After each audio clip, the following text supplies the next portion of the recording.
Bienvenidos, queridos hermanos, a un día jueves más, donde estamos analizando el libro de Apocalipsis. Gracias al Señor y a su bondad, nos ha administrado de una manera muy buena a través de su Espíritu y nos ha permitido ya estar en el capítulo 21. Mi persona lo va a direccionar en esta noche y el hermano Eric culminará el próximo jueves con el capítulo 22 y hemos terminado el libro de Apocalipsis. El siguiente jueves tendremos una dinámica de preguntas y respuestas de todo lo que hemos visto en el libro de Apocalipsis. Pero en esta noche vamos a orar un poquito con nuestro hermano Ángel y después le damos paso a nuestro hermano Eric, que tiene dos alabanzas, y después mi persona va a acompañarles con la administración de este capítulo 21 de Apocalipsis. Hermano Ángel, por favor. Buenas noches con todos, queridos hermanos. Para empezar este tiempo de devocional, vamos a hacer una pequeña oración. Vamos a inclinar nuestros rostros y vamos a orar a nuestro Padre. Oremos. Padre Dios, Señor nuestro que estás en los cielos, Padre bueno, a ti que nos has permitido, papito, poder estar presentes en este instante, para poder también nutrirnos con tu palabra. Gracias te damos por esta oportunidad. Gracias, Padre, por darnos aún las fuerzas, la vida, quizá un poco más de salud, papito Dios, que tú quieres que así sea, para que podamos, Señor, también acercarnos más hacia ti. Tú nos tienes paciencia también con un propósito y por eso hoy queremos también seguir pendientes de seguir adelante en el conocimiento y también en el amor hacia ti, Padre. Bueno, gracias te damos, Padre Santo, también por cada uno de los hermanos que hoy se han reunido, por sus vidas. También te pedimos y en especial, Señor, por el hermano que ya nos trae el mensaje, nuestro hermano Jimmy, que los bendigas, que brinde, Señor, la sabiduría que sea necesaria para que todos podamos, Señor, salir edificados en esta noche. Papito, bueno, por favor, bendice este tiempo especial y que también sea de agrado para ti, oh Dios, Señor Santo. Padre bueno, queremos quedar también hoy en tus manos y gracias al sacrificio de Jesucristo es por quien te oramos. Amén.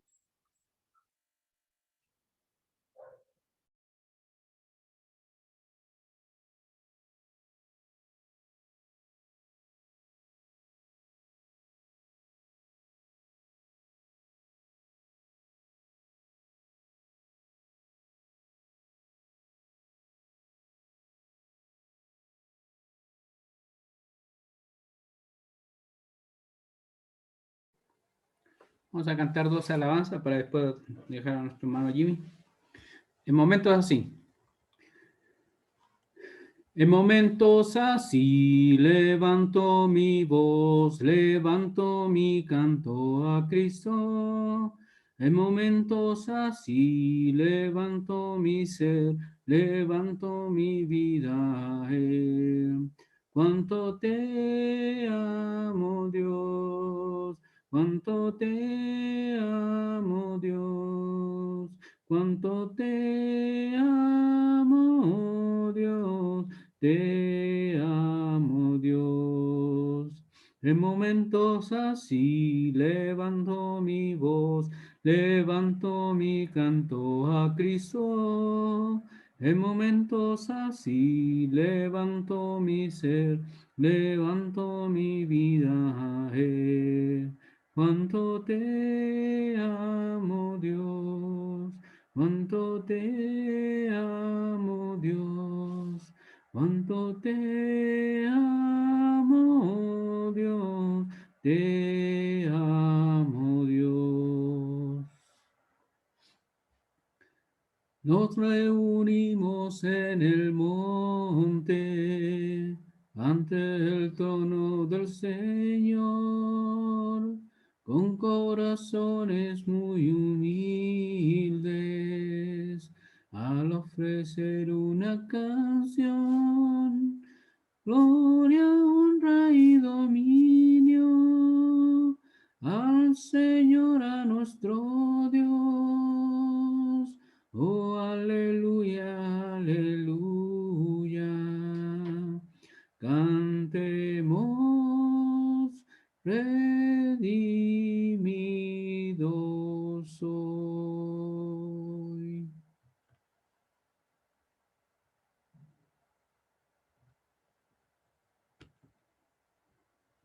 hermano Jimmy. Amén. Gracias.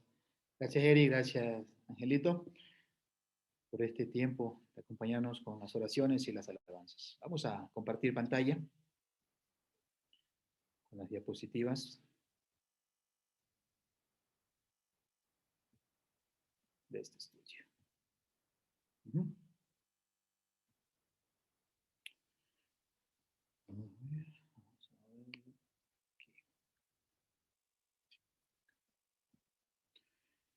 En esta noche vamos a analizar lo que es el capítulo 21 de Apocalipsis y realmente enfocados en este versículo 7, que es el de referencia, y en la conclusión también va a estar: el que venciere heredará todas las cosas, y yo seré su Dios, y él será mi hijo.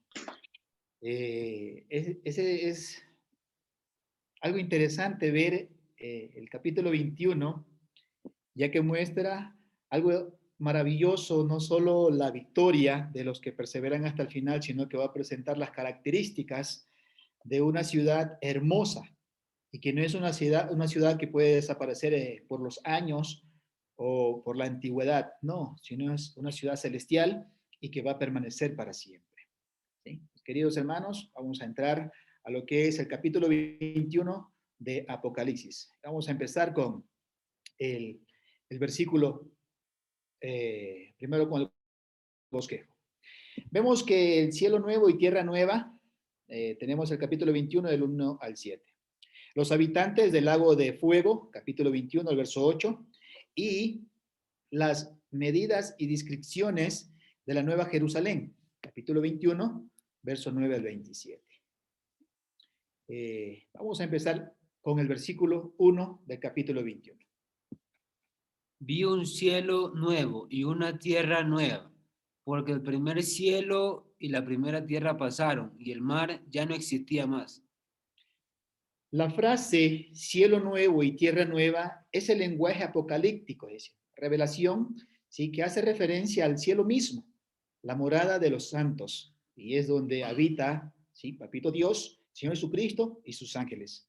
La palabra nuevo viene del griego kainos, lo cual denota nuevo en calidad y no en algo renovado. Esto indica que se hace referencia al cielo, un lugar nuevo en calidad, ¿sí? Y también vemos un poquito lo que es esa frase, el primer cielo y la primera tierra. Es en referencia al cielo y las tierras actuales, es decir, la que nosotros estamos disfrutando y apreciando. Según el texto, estos habrán pasado, ¿sí?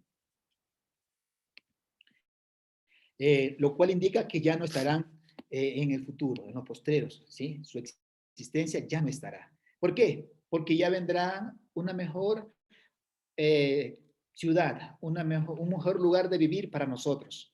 Cielos nuevos, tierra nueva.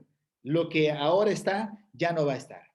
¿Sí? Vamos a analizar también un poquito lo que es, siguiendo analizando lo que es el versículo 1. La Biblia claramente señala que los cielos y la tierra serán destruidos. Vamos a analizar 2 de Pedro, capítulo 3, verso 10 al 13.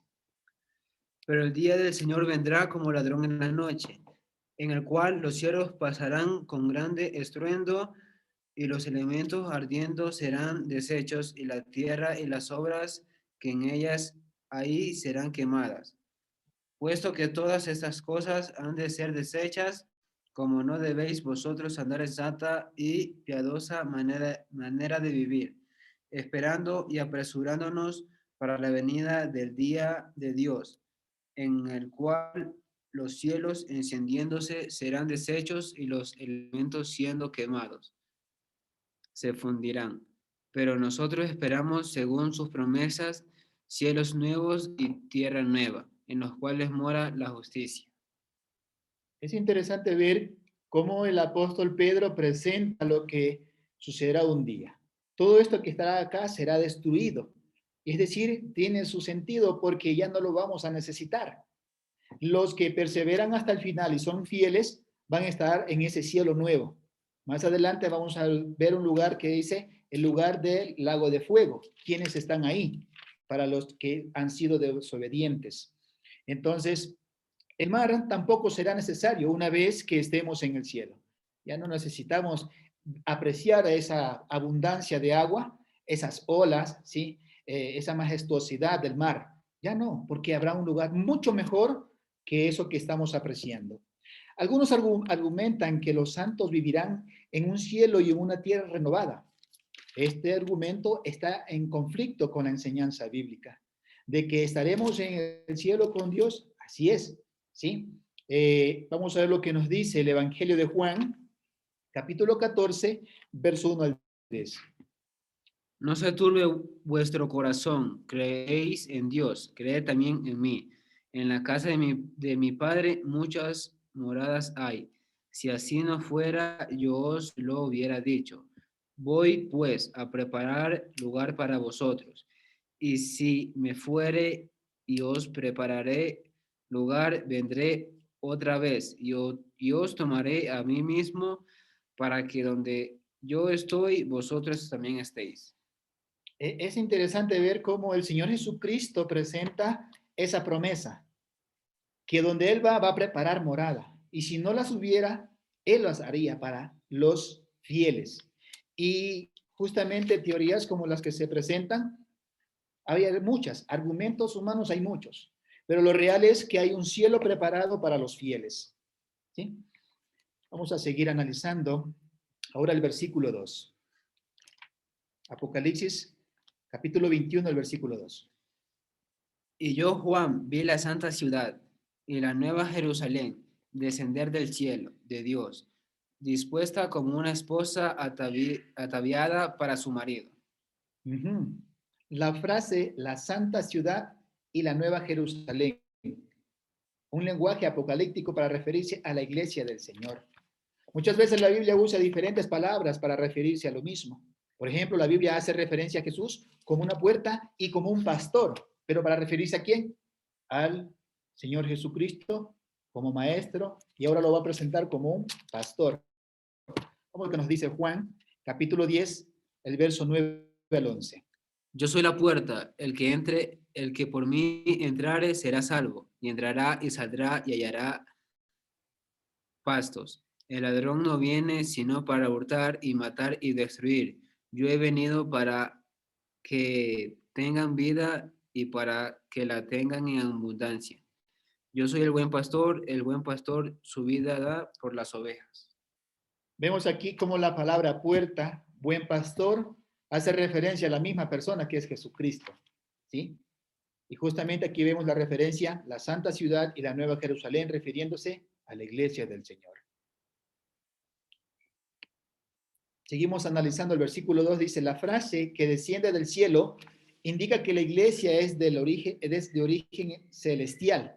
Recordemos que dice que nosotros somos predestinados en Cristo Jesús, pero es desde antes de la creación del mundo. Eso ya estaba planificado. ¿Y quién lo planificó? La deidad.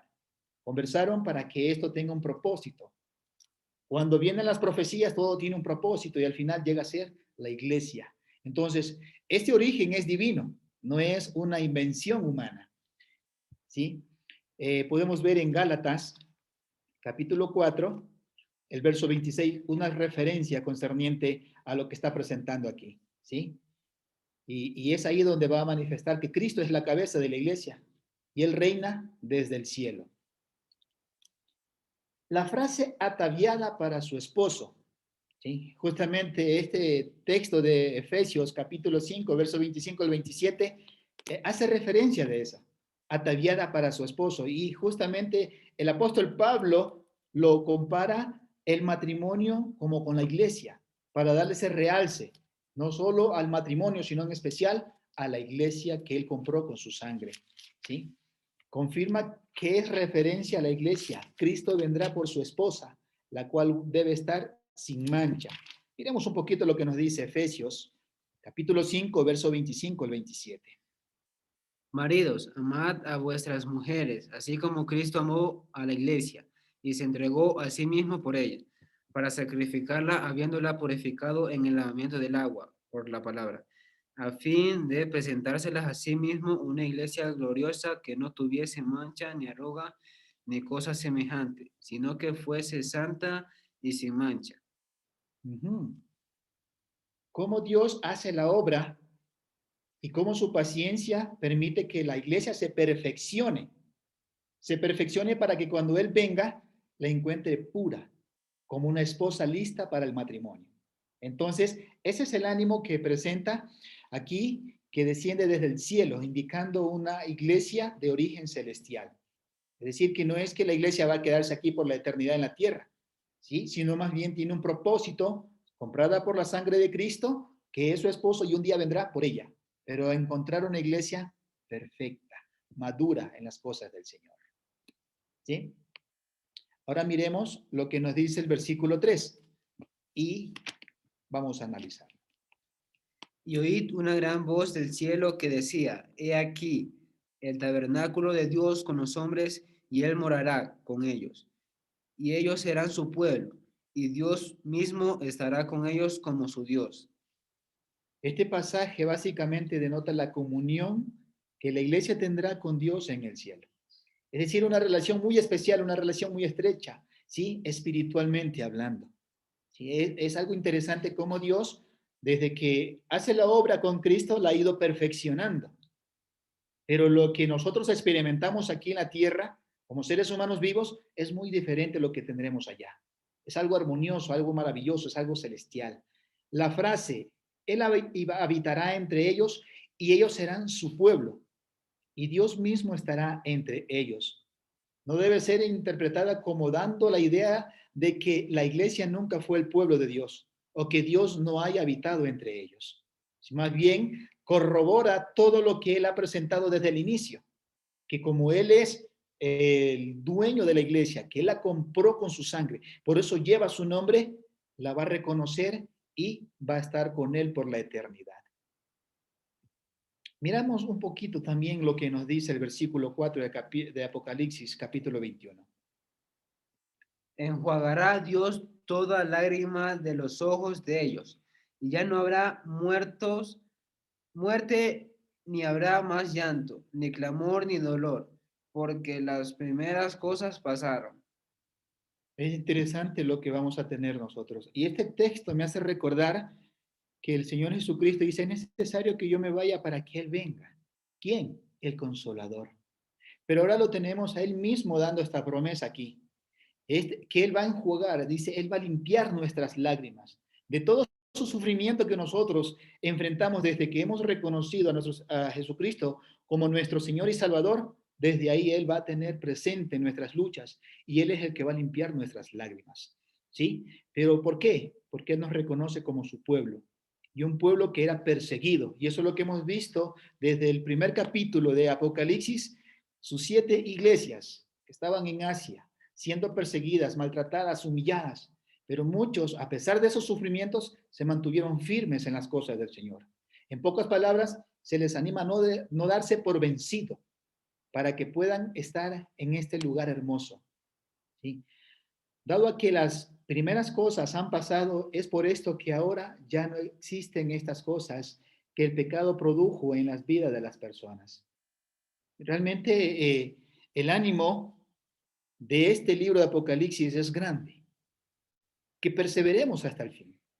¿Sí? ¿Vamos a sufrir? Sí, pero la recompensa es maravillosa. A diferencia de los que disfrutan, tienen un disfrute en este mundo, dándole cabida a la carne, pero su fin no es nada placentero ni bueno a la vez. Lágrimas, muerte, duelo, clamor y dolor, todo eso va a culminar, va a pasar. Sigue hablando el versículo 4, dice, el ser humano sufre mucho por estas cosas. Sin embargo, estas cosas ya no estarán en el cielo. Por lo tanto, cada uno de nosotros debería de esforzarse, ¿sí? Para poder estar en este lugar. Justamente el capítulo anterior nos dimos cuenta cómo el ángel ya castiga a Satanás y también habla que iba a ser libertado y nos deja pensando.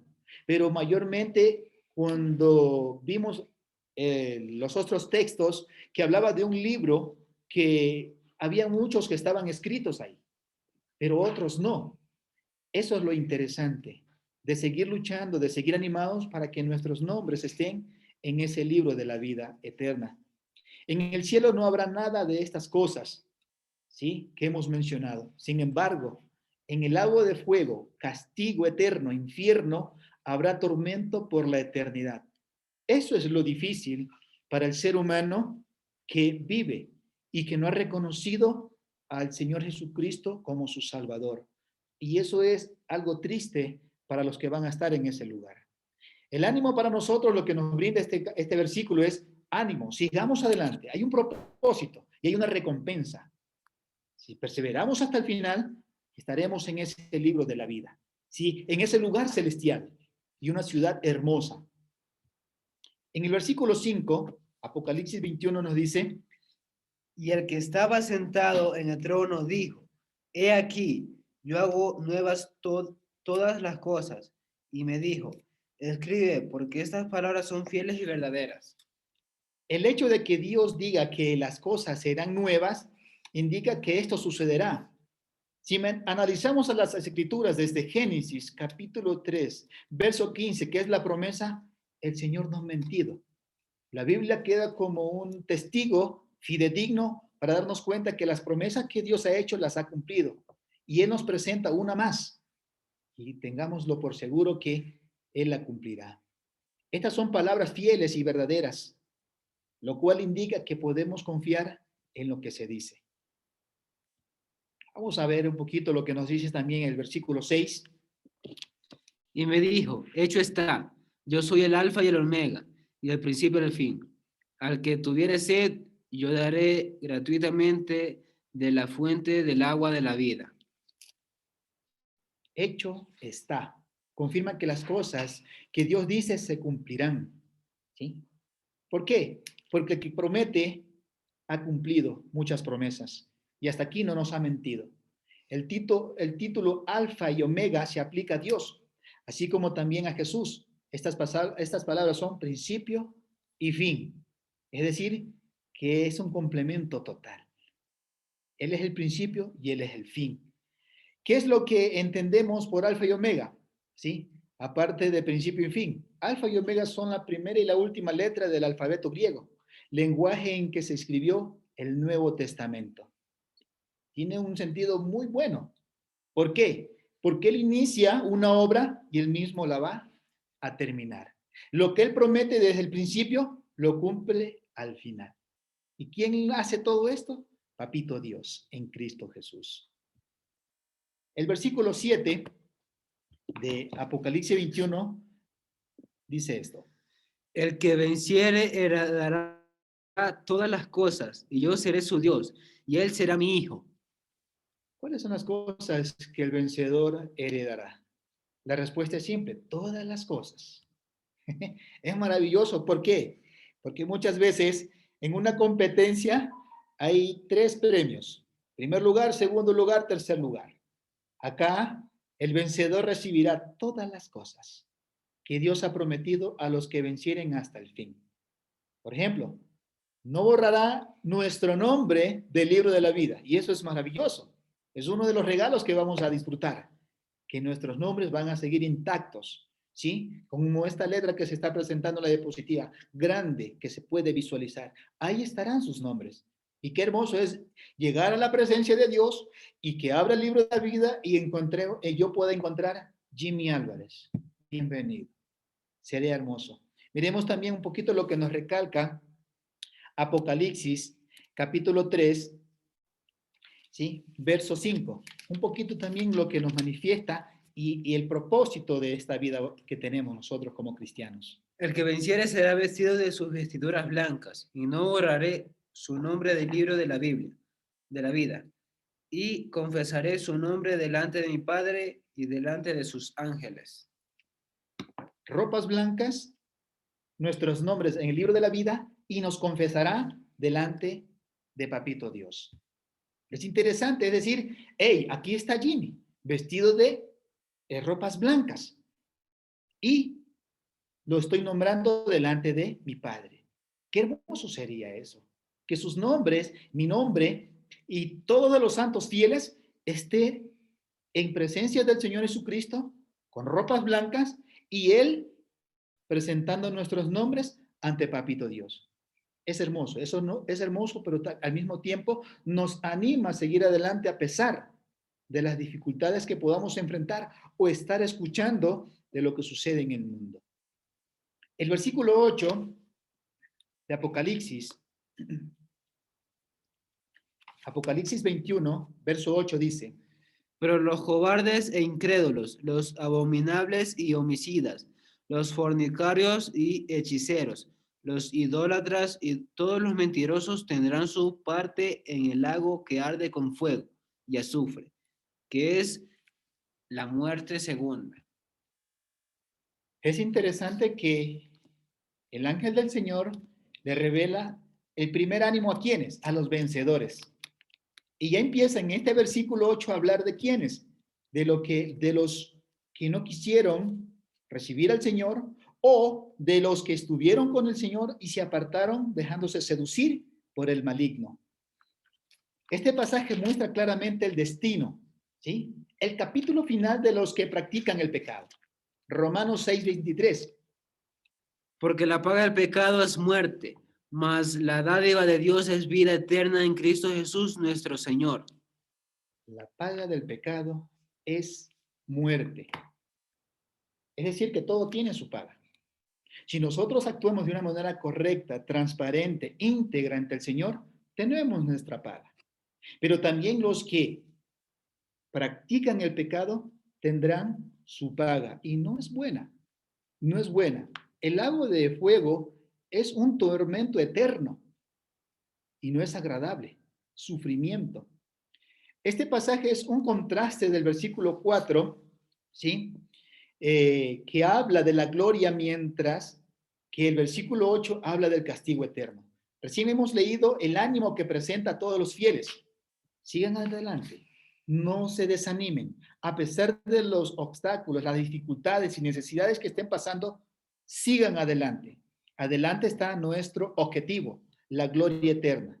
Pero en este versículo 8 ya empieza a hablar del castigo eterno para los que practican el pecado. ¿Sí? Estas dos verdades deben ser presentadas al mundo entero.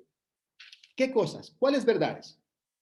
Si obedeces al llamado, que es a través del Evangelio, y eres parte del reino celestial, que es el pedacito de cielo aquí en la tierra, que es la iglesia del Señor, y perseveras hasta el final, tienes promesas maravillosas. Pero si practicas el pecado, rechazas al Señor, tendrás castigo eterno. Las personas que viven en el mundo deben saber esto y ellos deben tomar sus decisiones. Ese es el ánimo que nos está brindando el estudio en esta noche. Miremos lo que nos dice el versículo 9 del capítulo 21 de Apocalipsis. Vino entonces a mí uno de los 7 ángeles, que tenía las 7 copas llenas de las 7 plagas postreras, y habló conmigo, diciendo: ven acá, yo te mostraré la desposada, la esposa del Cordero. La novia del esposo es referencia a la iglesia. Recordemos lo que leímos ahorita en Efesios capítulo 5. Jesús es el esposo y viene por su iglesia. ¿Sí? Es decir, después del juicio final, la nueva Jerusalén o la santa ciudad son lo mismo. Este ángel le iba a mostrar la esposa del Cordero. Sin embargo, le mostró la santa ciudad, la nueva Jerusalén, lo cual indica que es referencia a lo mismo, a la iglesia. Una ciudad, ¿sí? Pura, una iglesia sin mancha, ¿sí? Que espera a su esposo, el Cordero. Recordemos que los ángeles, ¿sí? Son los mensajeros de Dios y vienen a dar un mandato de parte de Papito Dios. Y eso es lo que está presentando aquí. El versículo 10 nos dice algo. Y me llevó en el espíritu a un monte grande y alto, y me mostró la gran ciudad santa de Jerusalén, que descendía del cielo de Dios. Nuevamente, este ángel está mostrando el origen divino de la iglesia del Señor, ¿sí? Del cielo de Dios. Este pasaje es similar al versículo 2 de este mismo capítulo. En los versos 10 en adelante describe la santa ciudad. Miremos lo que dice el versículo 11. Teniendo la gloria de Dios, y su fulgor era semejante al de una piedra preciosísima, como piedra de jaspe, diáfana como el cristal. Este pasaje describe la grandeza y el esplendor de la iglesia del Señor cuando ya esté lista para recibir a su esposo. Tenía la gloria de Dios. En la imagen podemos visualizar una piedra. Nosotros tenemos por costumbre cuando vamos a un río, cuando vamos a una montaña o cuando vamos al mar y encontramos unas piedras que no son comunes para nosotros verlas todos los días. Y tenemos por costumbres agarrarlas y llevarlas, limpiarlas y ponerlas como adorno en nuestras casas. ¿Sí? ¿Por qué? Porque son piedras no muy comunes, son piedras preciosas. El ángel del Señor le presenta a Juan que la iglesia cuando esté lista se va a parecer así, a una piedra preciosa, no común como las demás. Es una piedra que no tiene igualdad, es una piedra preciosa, forjada en este mundo y perfeccionada por el Espíritu, para que cuando venga el esposo se vaya con él.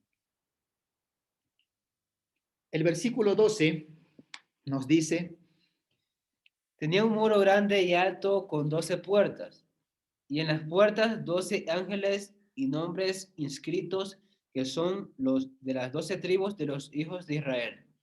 El muro grande denota protección divina por parte de Dios.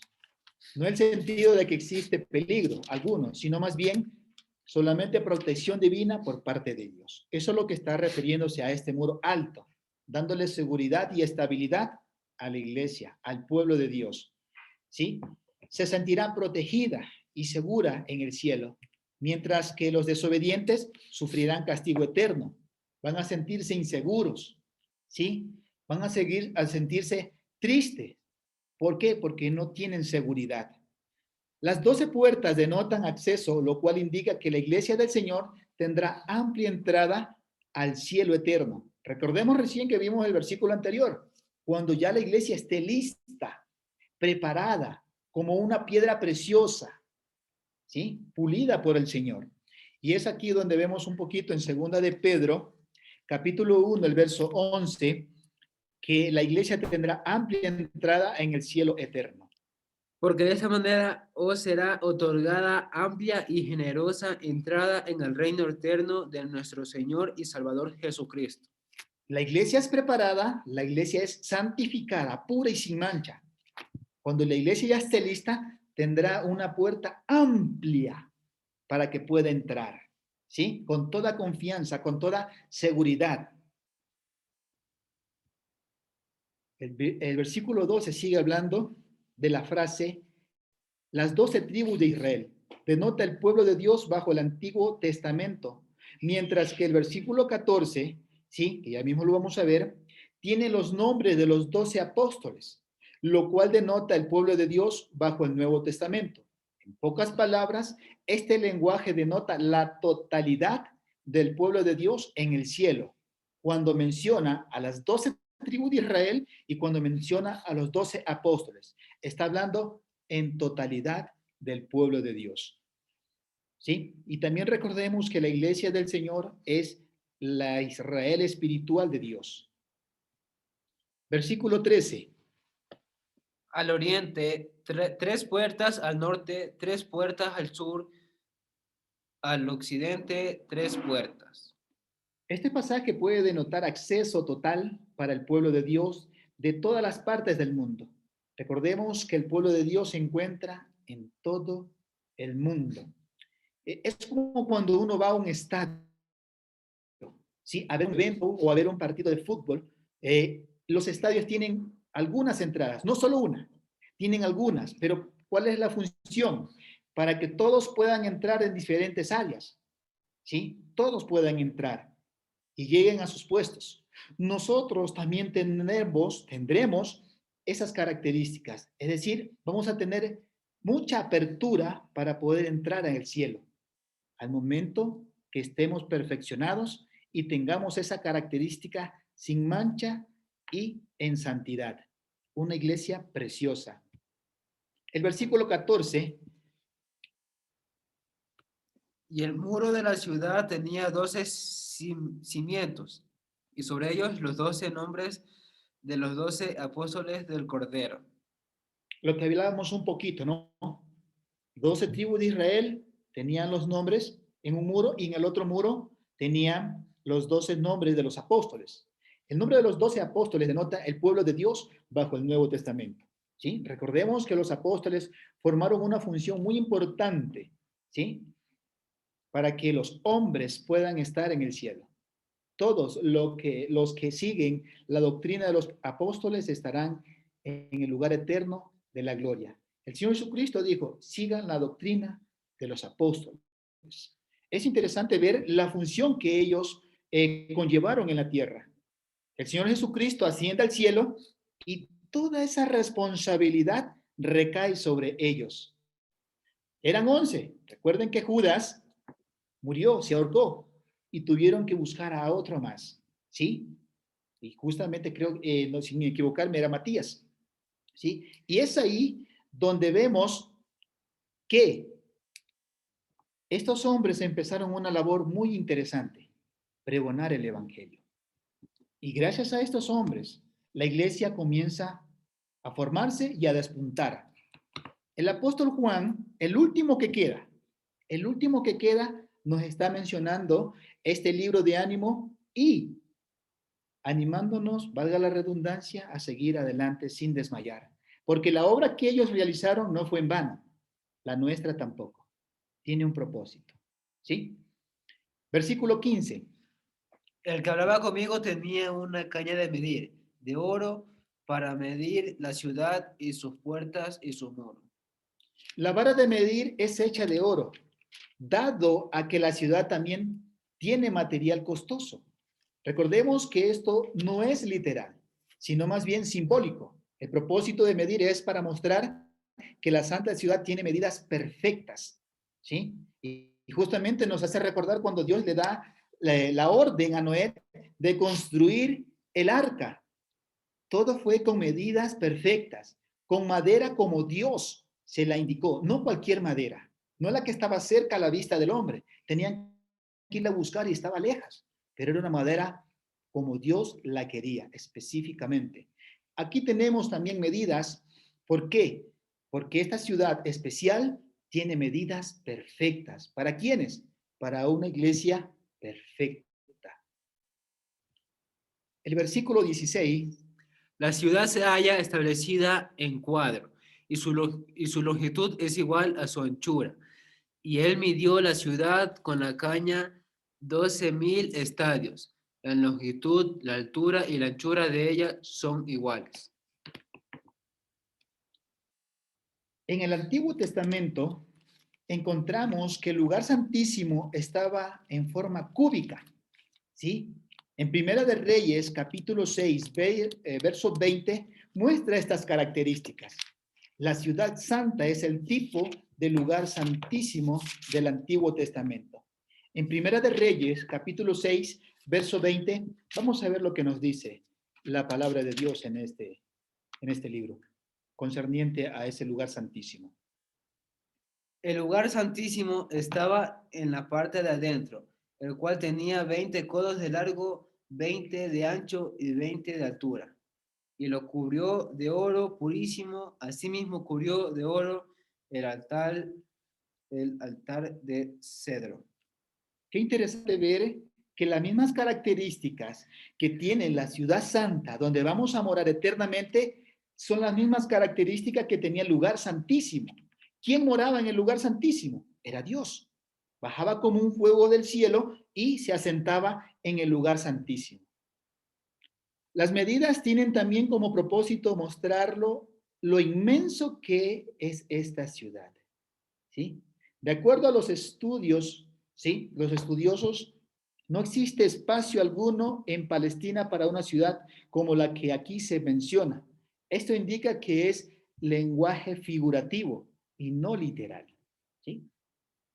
Y es interesante ver las características de esta ciudad santa. Vamos a ver lo que nos dice el versículo 17 de Apocalipsis 21. Y midió su muro 144 codos, de medida de hombre, la cual es de ángel. Recordemos que ya vimos el estudio de los 144,000 y nuevamente vemos mencionarse ese número en el versículo 7 del capítulo 21. El número 144 es el producto del multiplicar 12 por 12. Esto denota el pueblo del Antiguo y el Nuevo Testamento, es decir, su totalidad, la totalidad de todo el pueblo de Dios.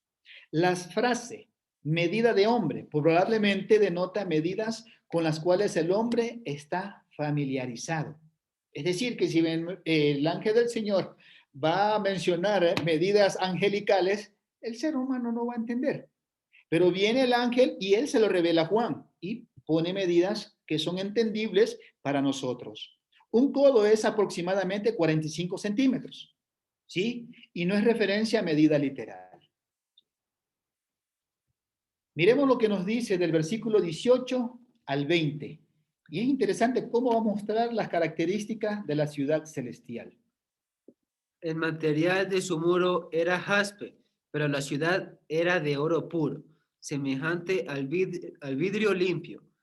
Y los cimientos del muro de la ciudad estaban adornados con toda piedra preciosa. El primer cimiento era jaspe, el segundo zafiro, el tercero ágata, el cuarto esmeralda, el quinto oncie, el sexto cornalina, el séptimo crisólito, el octavo berilo, el noveno topacio. ¿Qué vemos aquí en estas características de este texto? Todas las piedras preciosas que el hombre puede encontrar en la tierra. Pero es un lenguaje simbólico. Pero lo que está mostrando aquí, ¿qué es? Describe la grandeza y el esplendor de la ciudad. Una ciudad gloriosa, que ni siquiera los reyes, ¿sí?, más poderosos pudieron tener para que ellos la pudieran disfrutar. Es algo interesante ver cómo el ángel describe esta ciudad celestial. Miremos lo que nos dice el versículo 21. Las 12 puertas eran 12 perlas. Cada una de las puertas era una perla, y la calle de la ciudad era de oro puro. Basado en este pasaje, ¿sí?, no podemos deducir que la ciudad será literalmente como describe aquí. Aquí se usa el lenguaje figurativo para describir lo hermoso que será este lugar, ¿sí? Miremos lo que nos dice el versículo 22. Y no vi en ella templo, porque el Señor Dios Todopoderoso es el templo de ella y el Cordero. ¡Wow! Excelente verso. ¿Cómo podemos ver? No hay necesidad de tener un templo para adorar a Dios, dado a que Dios y Jesús son el templo. Y nosotros, como dicen las Escrituras, somos el templo del Espíritu Santo. Y está en todas partes, es decir, en el cielo, ¿sí?, para recibirnos. En el versículo 23, la ciudad dice, no tiene necesidad de sol ni de luna que brillen en ella, porque la gloria de Dios la ilumina y el Cordero es su lumbrera. Nosotros acá necesitamos el sol para que nos brinde energía, para que nos guíe el camino, ¿sí?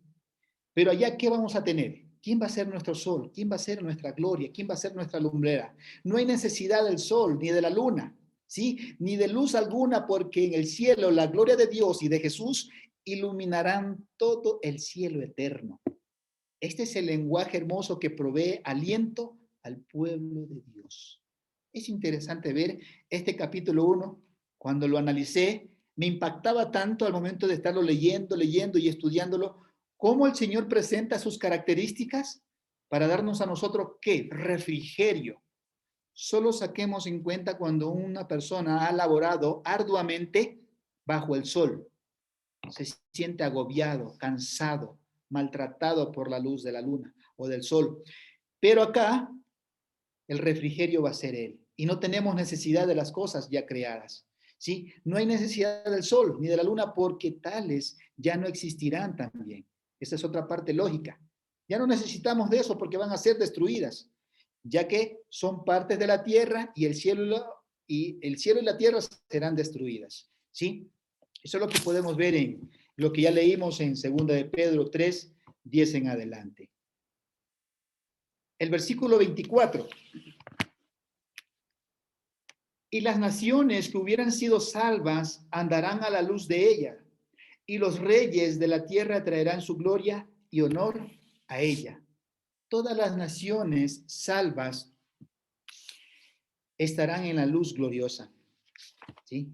Y no es cualquier luz, es la gloria del Señor. La palabra naciones indica que los cristianos vienen de diferentes lugares. Ya no es solo la promesa para una nación, como decir Israel, ya no. Es para Ecuador, Perú, Colombia, ¿sí? Venezuela, es para los Estados Unidos, todos los estados de ese lugar, es para todo el mundo. Los cristianos saldrán de todo lugar. Y esta es la promesa, ¿sí? Miremos un poquito lo que nos dice Marcos, capítulo 16, verso 15. Y les dijo, id por todo el mundo y predicad el evangelio a toda criatura. Miren el punto interesante. Vayan, prediquen el evangelio, las buenas nuevas. Ya no solo una nación, ya las buenas nuevas van para ¿quiénes? A toda criatura. Miremos lo que nos dice más adelante también dice, la frase los reyes de la tierra. Indica que también algunos gobernadores que hicieron la voluntad de Dios estarán en el cielo. Recordemos que en el Antiguo Testamento hubieron reyes que hicieron la voluntad de Dios, así como habrá gobernadores en este tiempo. Hay gente muy temerosa de él y que quiere hacer lo correcto, ¿sí? Que quiere hacer la voluntad del Señor. Y una de ellas es ser obedientes a su palabra. En Apocalipsis, el versículo 25, nos dice su palabra, sus puertas nunca serán cerradas de día, pues allí no habrá noche. Como vemos la imagen, siempre va a haber luz. Las puertas se cierran para protección. En este lugar no habrá necesidad de cerrar las puertas, ya que no habrá temor alguno de que venga el maligno a hacernos daño. Es interesante ver esta otra promesa. Vamos a tener seguridad y estabilidad. El versículo 26. Y llevarán la gloria y la honra de las naciones a ella. Todas sus acciones piadosas que los cristianos hicieron y que produjeron gloria al Señor serán traídas a este lugar. La Biblia enseña que por medio de nuestras acciones Dios es glorificado. Mateo 5, 12 al 16. Gozaos y alegraos, porque vuestro galardón es grande en los cielos, porque aquí así persiguieron a los profetas que fueron antes de vosotros. Vosotros sois la sal de la tierra. Pero si la sal se desvaneciere, ¿con qué será salada? No sirve más para nada, sino para ser echada fuera y hollada por los hombres. Vosotros sois la luz del mundo. Una ciudad asentada sobre un monte no puede esconder, ni se enciende una luz y se pone debajo de un almud, sino sobre el candelero y alumbra a todos los que están cerca, en casa. Es interesante ver que nuestra gloria, ¿dónde está? En los cielos. ¿Sí? Mientras tanto, estamos aquí en el cuerpo de Cristo, tenemos es que servir y sacrificarnos por la obra del Señor. ¿Qué tenemos que hacer? Sal del mundo y luz en el mundo. ¿Sí? Es decir, que nuestras palabras deben ser sazonadas cuando se manifiesten, que nuestras acciones deben ser luz para los perdidos y ánimo para los hermanos en Cristo. Y todo eso será reflejado ¿dónde? En la ciudad celestial. El versículo 27 de Apocalipsis, el capítulo 21 que estamos analizando, dice, No entrará a ella ninguna cosa inmunda o que hace abominación y mentira, sino solamente los que están escritos en el libro de la vida del Cordero. En el capítulo 20 vimos cómo también el ángel del Señor en ese capítulo menciona al libro de la vida. Ahora lo está mencionando nuevamente, ¿sí? Este pasaje claramente describe quiénes no estarán en el cielo. Y es triste, ¿sí? Es triste. El pecado no puede tener entrada al cielo hermoso que ha sido preparado para los santos. Ninguna cosa inmunda entrará, dice, en esta ciudad celestial. En el cielo están dos, y es Jesús, ¿sí? Está Dios y es Jesús. Los dos están ahí. Seres divinos que no pueden tener comunión con el pecado. Recordemos las características del Señor Jesucristo. Fue tentado en todo, pero no pecó. Dios se aparta de Jesús cuando está en la cruz llevando los pecados de la humanidad. ¿Y por qué se aparta Dios de Jesús? Porque no tiene relación con el pecado. Eso dicen las Escrituras. Ahora, ¿quiénes están en el cielo? Repito, Dios, el Señor Jesucristo y sus ángeles. No tienen relación con el pecado. ¿Sí? Muy limpios son tus ojos para mirar el mal y no puedes contemplar la opresión. ¿Sí? La Biblia nos exhorta a practicar la santidad. En Romanos, capítulo 13, el verso 14, va a decir algo interesante concerniente a lo que estamos viendo ahorita, que los que practican el pecado no podrán entrar, porque en esa ciudad celestial no entra el pecado, ¿sí? Y es ahí que los que practican el pecado no entrarán en el reino de los cielos. Vamos a ver un poquito lo que nos dice Romanos, capítulo 13, el verso 14.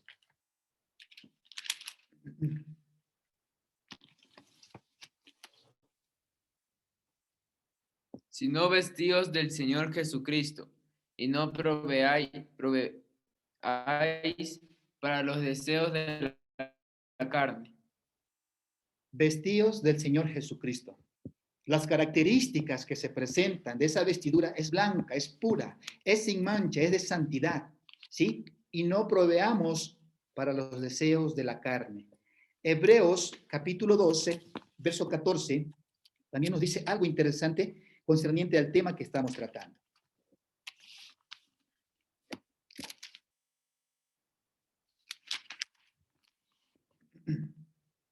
Seguid la paz con todos y la santidad, sin la cual nadie verá al Señor. Amén. Seguid la paz. Otra característica importante, y la santidad, porque sin ella nadie verá a Dios. Es interesante las características que está presentando el ángel del Señor en este capítulo 21. ¿Sí? Características interesantes para los que perseveren hasta el final. ¿Y cuál es el ánimo? El ánimo que nos presenta este capítulo es no desmayar, es uno de los requisitos. No desmayar. ¿Quién nos perfeccionará? Es el Señor. Nos toca a nosotros seguir fieles, involucrándonos en las cosas del Señor, haciendo la voluntad de Él, y Él nos va perfeccionando. Porque Él dice que va a perfeccionar a su iglesia para cuando Él venga y hallarla sin mancha y sin arruga. Ya terminando este capítulo 21,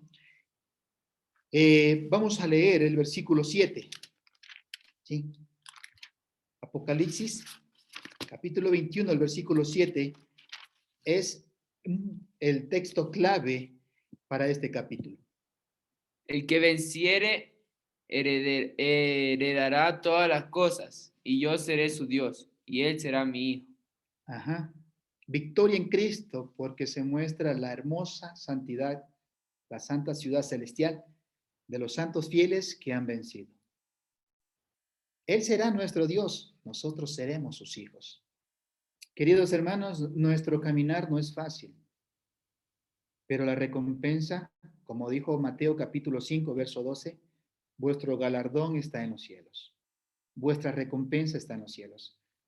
Ánimo, somos un cuerpo espiritual Ya no pertenecemos al mundo, pertenecemos al reino celestial. Y estas promesas son maravillosas. Y una de ellas, de lo que nos dice lo que hemos analizado hoy día, es que nuestros nombres, si seguimos fieles, no serán borrados del libro de la vida. Y eso es una promesa maravillosa para los que estamos en Cristo, porque nuestro trabajo no es en vano. Que Dios los bendiga. Vamos a hacer una oración para culminar y dar pauta a las inquietudes, los comentarios, mis queridos hermanos. Vamos a orar, por favor. Bendito Dios y Padre nuestro que está en los cielos, gracias por permitirnos abrir su palabra, escudriñarla y más aún, Padre, animarnos con ella. Gracias por nuestro Señor Jesucristo. Él está a su diestra como un victorioso. Y esa victoria, Padre, es la que nos anima a seguir adelante fieles como Él fue fiel mientras estuvo en la tierra. Gracias, Papito, porque no estamos solos cuando luchamos con nuestras debilidades carnales, cuando luchamos contra este mundo, mi Dios, y cuando luchamos contra Satanás. Le tenemos a usted, así como los cristianos de ese tiempo lo tuvieron a usted, y ese ánimo que usted le presentó.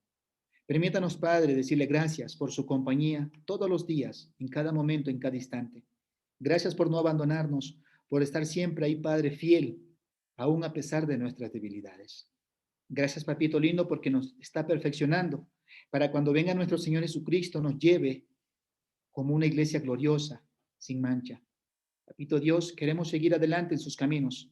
Gracias por proveernos las herramientas para seguir fieles en su iglesia, fieles en esta relación espiritual con usted, mi Dios, y fieles para llevar una vida buena, santa ante sus ojos y ante los demás en este mundo.